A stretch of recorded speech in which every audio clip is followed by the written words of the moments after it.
কামরাঙাগুলো ভালোভাবে সেদ্ধ হয়ে গেছে, এবার নামিয়ে দেব। কড়াইয়ে সরষের তেল গরম হয়ে গেছে, এবার 5 ফোড়ন দিয়ে দিচ্ছি। দিয়ে সেদ্ধ করা কামরাঙাগুলো দিয়ে দিচ্ছি কড়াইয়ের মধ্যে।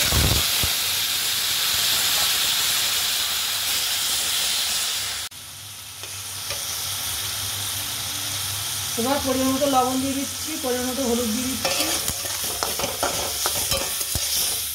ভালো করে নেড়ে দিতে হবে, লবণ দুধটাকে ভালো করে মিশিয়ে দিতে হবে কামরাঙার মধ্যে।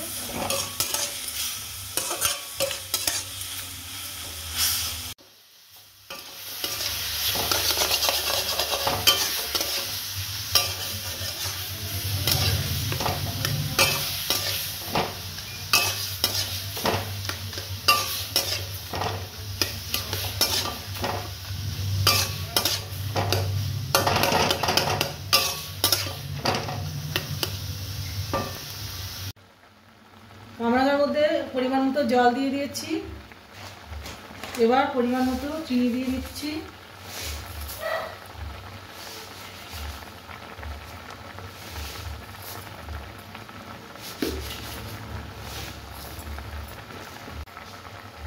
জলটা দিয়েছি যাতে খেজুরগুলো ভালোভাবে সেদ্ধ হয়ে যায়।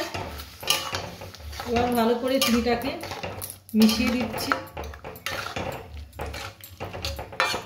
হয়ে গেছে, কিছুক্ষণ ফুটতে দিতে হবে। দেখুন জেলি জেলি হয়ে গেছে, এবার নামিয়ে দেব।